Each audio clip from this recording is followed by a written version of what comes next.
a key, Unison's the same. I don't know where the GMB stands at the moment, but we need to look at these documents, come up with a counter strategy, argument for what they're saying, because this is not just something you can just brush over in a couple of minutes, because these are genuine questions that are being asked about where we go.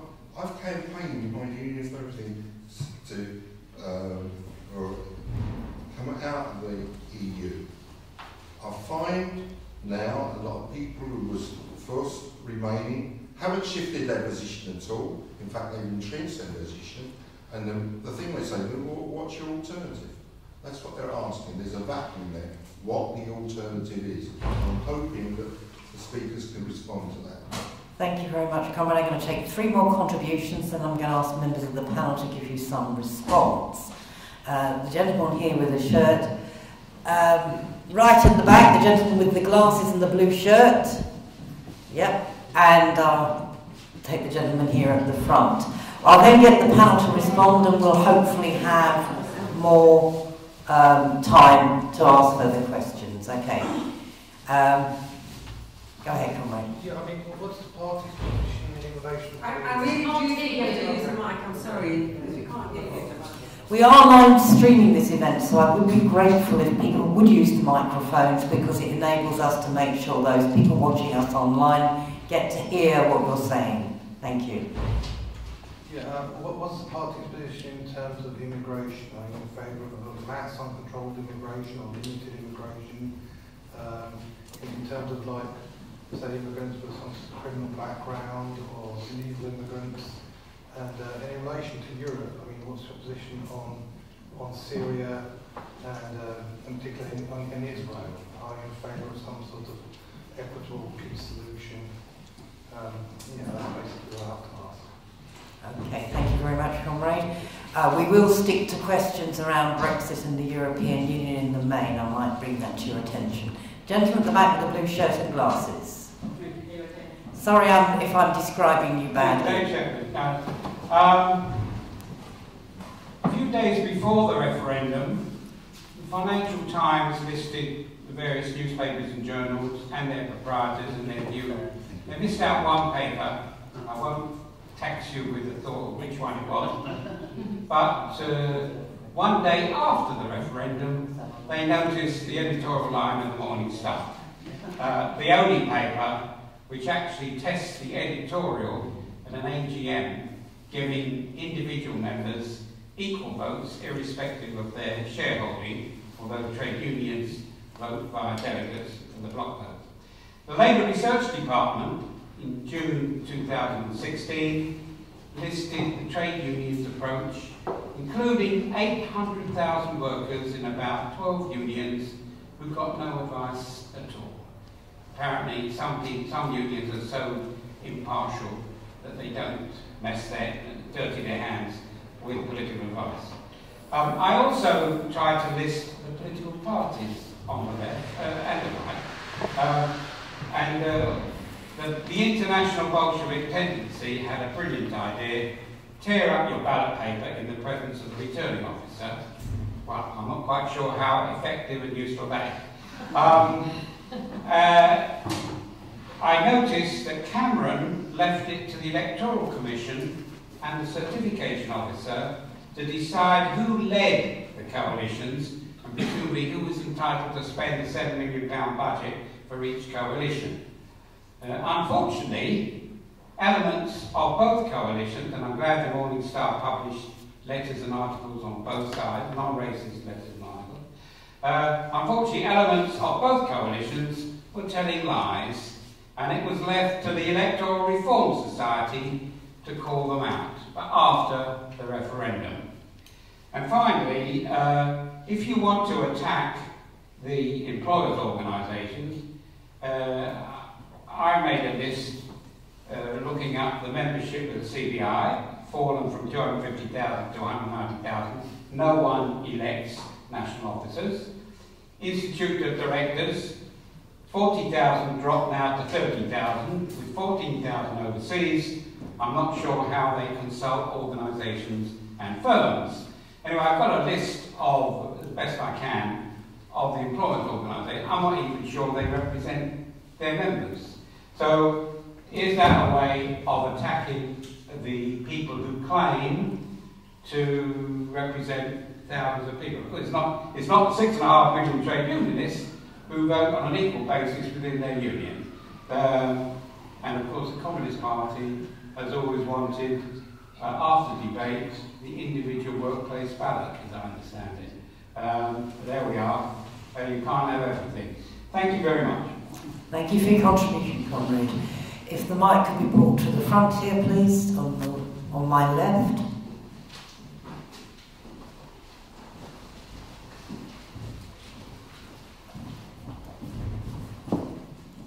I'll try and be brief. I want to talk about 2 points. One is the single market and the other is neoliberalism. Freedom for the pike is death to the minnow. Markets, free markets, are engines of inequality. The difference between the winners in Europe and the losers, Germany being one of the main winners and the losers being the whole southern tier of the EU, is not an accident. It is the product of market operations. Contrary to what the economic textbooks say, markets do not lead to equalisation and equilibrium. They lead to massive inequalities, and you can see this regionally. Some economic historians reckon that the unification of Italy was actually a disaster for the south of Italy, because the money went to the north and the south was underdeveloped. So large markets produce large inequalities. So I think that is one of the reasons why we've got to be wary of membership of the single market. The other thing is neoliberalism. Neoliberalism is not laissez-faire capitalism. Laissez-faire was a policy of, I think it was John Bright said, anarchy plus the police. It was a tiny state, a weak state, and letting a free-for-all take place. That system effectively broke down in the 1920s and 30s. It was proved to be unworkable. And out of the ashes came neoliberalism. Neoliberalism demands a strong state which regulates markets and tries to preserve competition. It preserves it artificially. It tries to prevent monopoly, or so they say. And that is, this is in the DNA of the EU.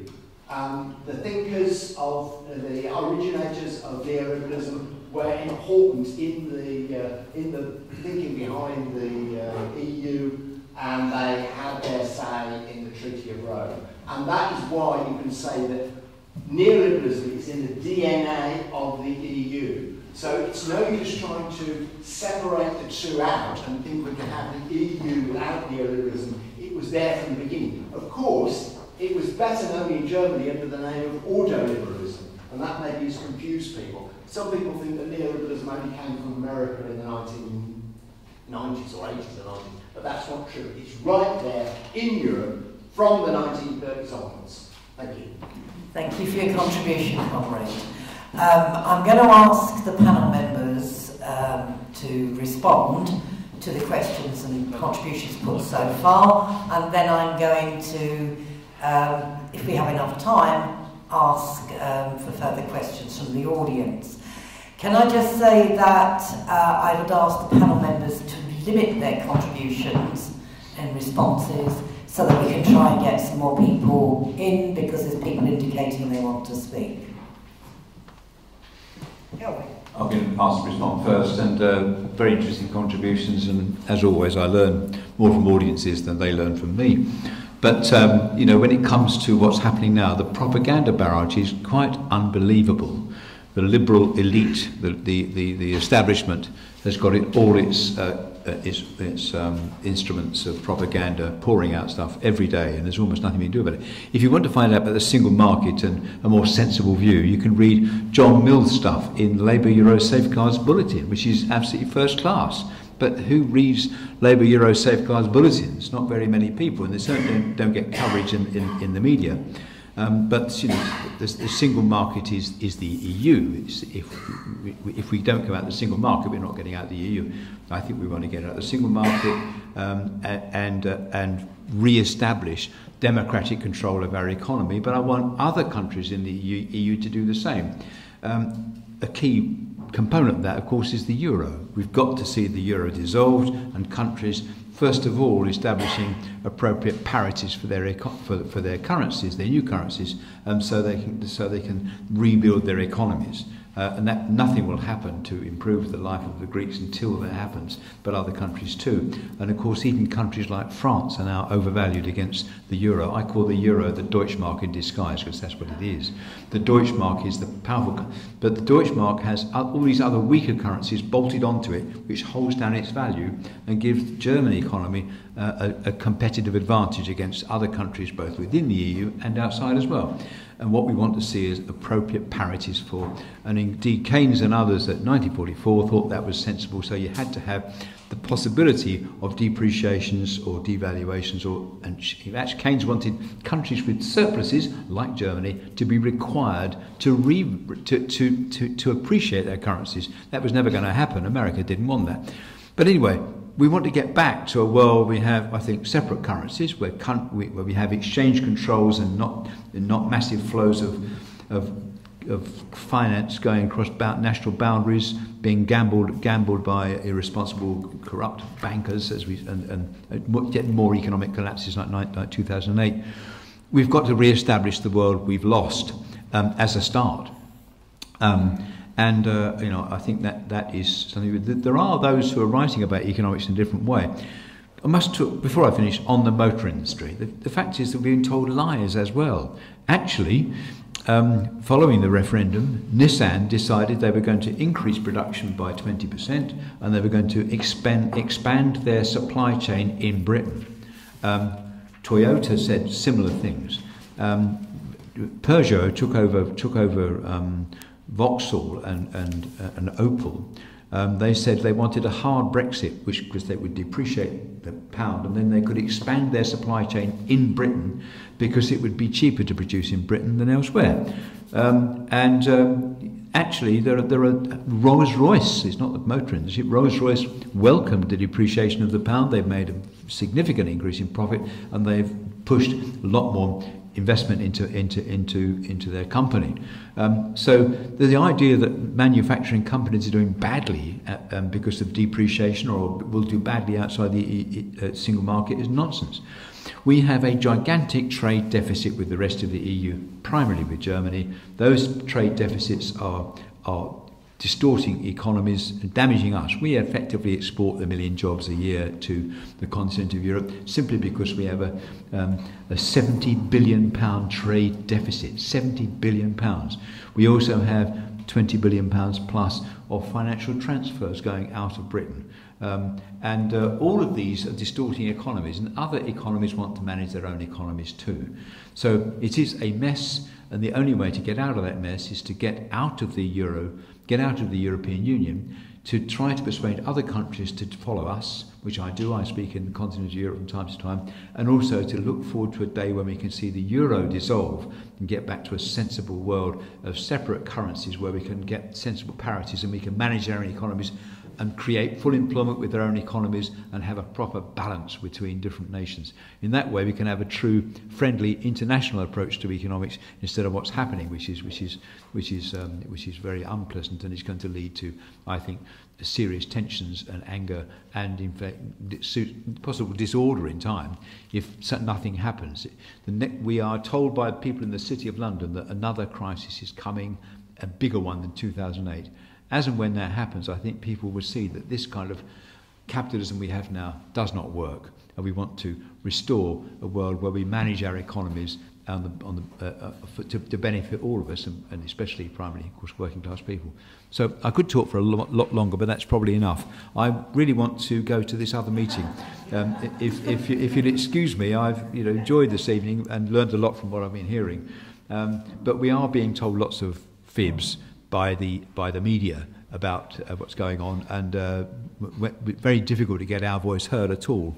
But we'll carry on trying. Thanks. Thank you, Kelvin. Eddie has had to deal with relating to childcare, and he stepped out of the meeting for the moment. So I'm going to call upon Lindsey German to respond to the contributions made so far and the questions that have been raised. Thank you, Lindsey. Shall I take? Yeah, that'd be helpful. Yeah. I just wanted to respond to 2 or 3 things that people said. The first is actually this thing about does the ruling class see Jeremy Corbyn as a soft option of being able to get some kind of soft Brexit or even stay in the EU? I think there's definitely elements who do think this. I mean, if you look at how absolutely catastrophic the Tory government is now, from practically every point of view, that Theresa May clearly can't.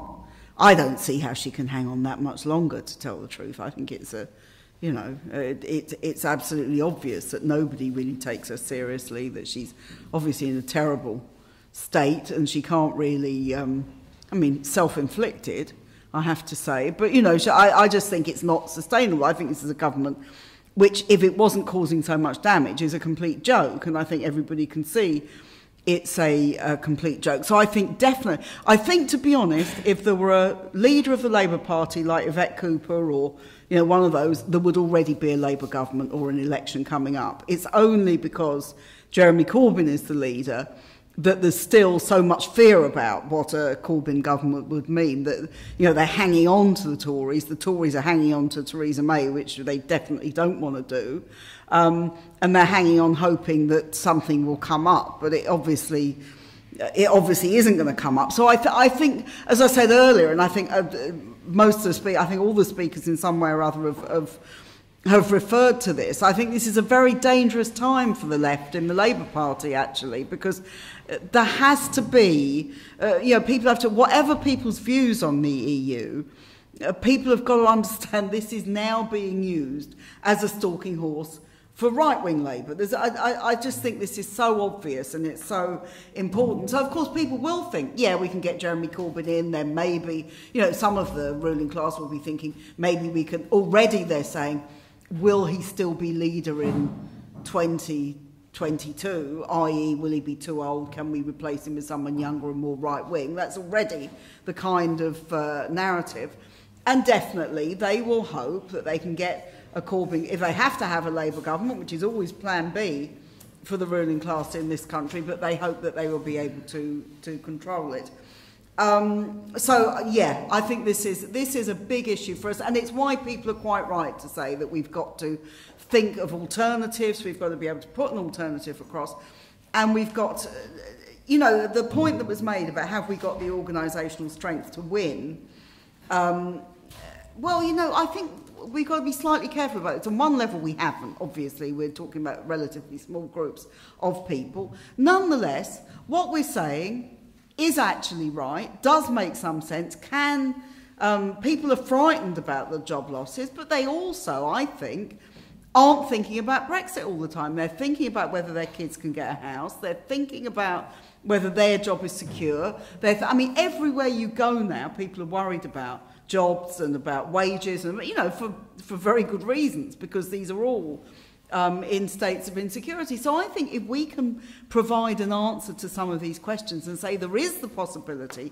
of building a society which is based on the kind of principles of socialism, I think that can have some success. And I think we should also accept that the Leave vote, I've never accepted that the Leave vote was all a right-wing racist vote. I think it's a complete insult to people.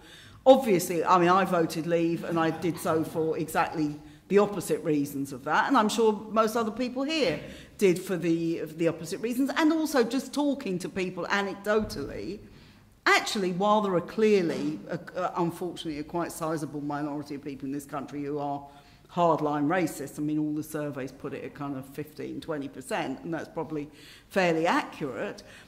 So those people, a lot of those voted Leave, although not all. We shouldn't, the idea that George Osborne and David Cameron are sort of, beacons of liberalism, I don't think we should accept that, really.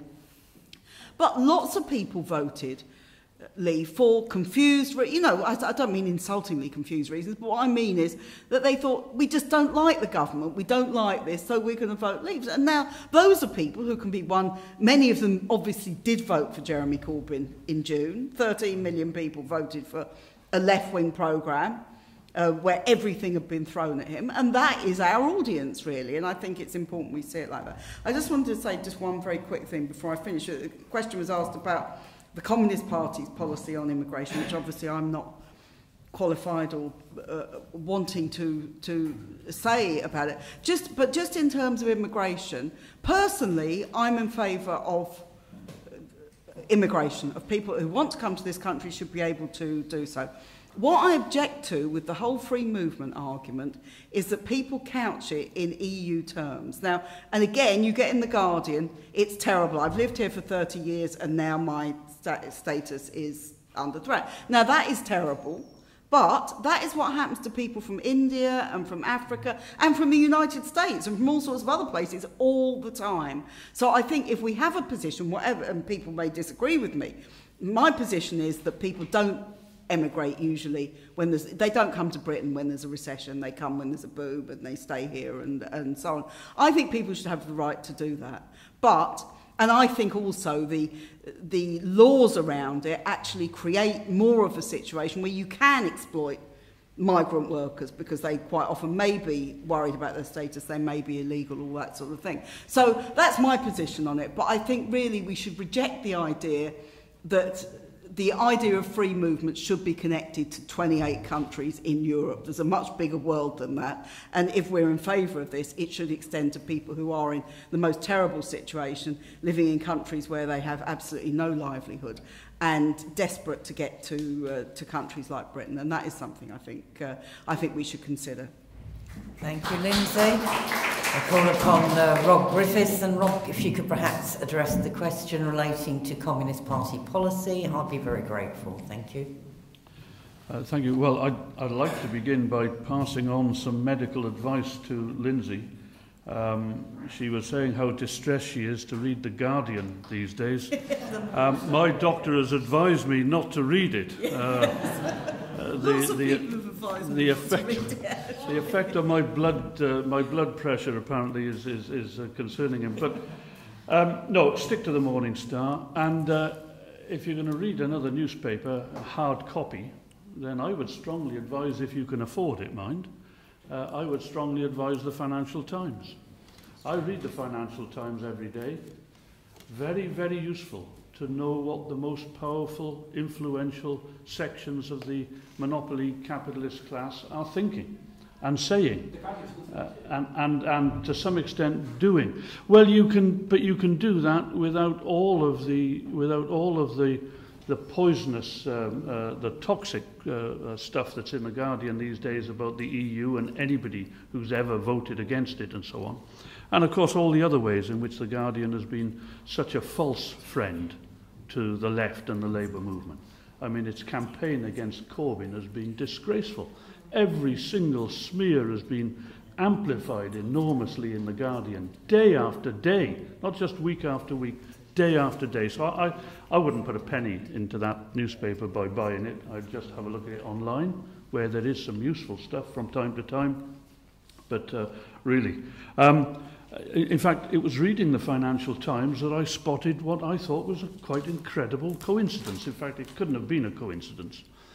On the Sunday that Keir Starmer first announced that Labour wished to stay in the single market, and he wrote in the Observer to that effect, the following morning there was an article in the Financial Times by Lord Mandelson saying how much he agreed with Labour's change of policy.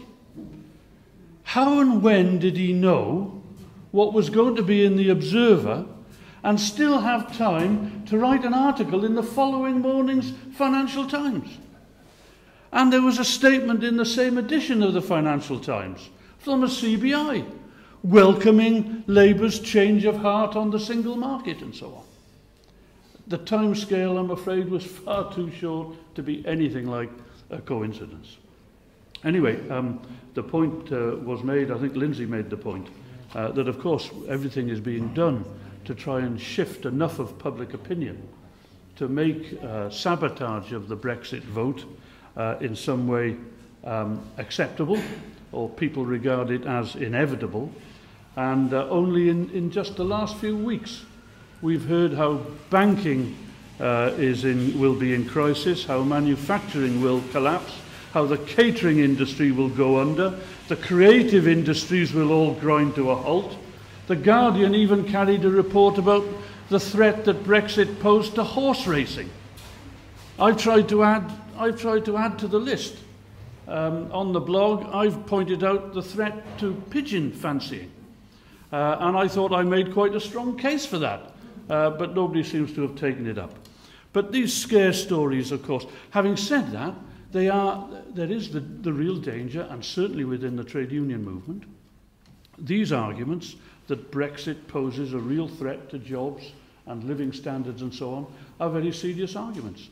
And we have to do more. I think we have to do better to counter them.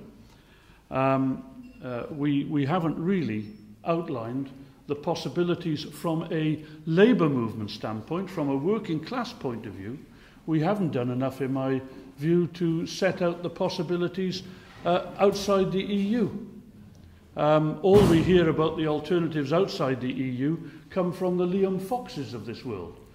We can have all these wonderful TTIP type deals with the United States and with various countries around the world, and the white Commonwealth is going to rush to our rescue and so on. Well, I'm quite sure that we can put together a progressive, left, alternative position on what the possibilities would be outside the EU. Starting from the point, of course, that Britain as a state is already a member of more than 90 global bodies in almost every sphere of human activity. The economy, finance, science, diplomacy. Britain is already a member of the world community. None of that comes to an end after leaving the European Union. All of those international links, not just at state and governmental level, but the many thousands of other international associations that Britain has, those aren't going to come to an end. In fact, we're going to be able to add quite significantly to Britain's membership of various international organisations. For example, the World Trade Organization, where at the moment Britain is represented by EU bureaucrats. So I think we have to explain that there are all kinds of possibilities, there are all kinds of trading possibilities with those countries whose goods at the moment are kept out of the European Union, who have enormous levies placed on their attempts to export to the European Union because they have natural resources or they produce goods that are in competition with natural resources and goods that are produced inside the European Union. The European Union is protectionist when it comes to large parts of the world. It keeps out their exports or makes sure that they're so expensive as to be uncompetitive against European-produced goods and services. Well, there are all sorts of possibilities to be investigated there. The European Union, as a trading partner, in fact, has declined in significance as far as Britain is concerned. It once was about 58-60% of Britain's trade was with the European Union. It's now less than 50%. There's the rest of the world out there. And perhaps we as a left and a labour movement, we're not really investigating those possibilities enough. I mean, the most obvious case, I won't go into detail, but the most obvious case, of course, would be China. China is not only interested in exporting to Britain. I've been on 2 international communist delegations to China. They have provided long lists of British-produced goods that they would like to import, but they can't for various reasons. Either the European Union or the United States effectively exercises a veto on almost all products, for example, that could conceivably have any kind of military application. 2 minutes remaining, please. So there are these and many other possibilities, and we need to do more work on that. Very quickly on the question of, and some of the trade unions are prepared to look at this. Don't forget, at its most recent conference, the GMB came out against the European single market. It recognises how that has destroyed jobs, for example, in the British steel industry. So we can do this work, and there will be trade union allies, I think, who would be interested in assisting. But just on the question of free movement. The original Treaty of Rome didn't talk about the free movement of people. It talked about the free movement of capital, goods, services, and labour. However, in these more enlightened days, it doesn't win you that many arguments to say we want the right of transnational corporations to bring cheap labour to Britain and super-exploit it and undermine terms and conditions and, in the case of the European Court of Justice decisions, outlaw any attempts by trade unions or national or regional governments to take action against it. So instead, we're told now it's not even primarily about the free movement of labour, it's about the free movement of people. Are you going to stop people moving around and engaging in tourism and living where they'd like and retiring where they like and studying abroad and so on? I mean, that sounds really nasty, doesn't it? If you can disguise the question of the free movement of labour and how it's used by big business, and you can dress it up as something about the right to travel, the right to retire, the right to study, that all makes it sound far more humane and acceptable, as indeed it is, of course. We'd have to be in favour of those things. But that's really never been the fundamental motivation of the free movement policies of the EU. And as far as the Communist Party's position is concerned, we have always stood for as much planning as can be imposed on big business market forces under capitalism. That's a prelude to the struggle for state power and to impose and to start building a new system. And therefore we're in favour of the planning of capital, we're in favour of as much planning of production, we're in favour of the planning of labour, we're in favour of planning all of the factors of the capitalist economy as much as is possible under capitalism. Of course, it can never be complete, and that's why the logic drives us towards socialist solutions. But what we are in favour of is a non-racist policy when it comes to the movement of people and immigration. There shouldn't be this institutionalised discrimination that we've had in Britain against people who want to come here, in many cases to rejoin their families from the Asian subcontinent, the Caribbean, Africa and elsewhere. Yes, every state should have the right to control the movement of people into its society and so on. That is part of planning social development and planning things for the benefit of everybody. But it should never involve racial criteria, and it should be as generous as can possibly be allowed. And as far as those people who are already here illegally, super exploited in many cases, we're very clear. We are in favour of an amnesty. There should be an amnesty now for the 1 million or more people who are here illegally and are being forced into situations of super exploitation and oppression. But we're not in favour of completely open borders. We think a state has to have and to exercise the right to decide who can enter its country. But we are in favour of a generous, non-racial immigration policy. And one final point. The EU promotes... I'm not too happy. I was never too happy with this term, neoliberalism. I think sometimes it gives rise to more confusion than it clarifies.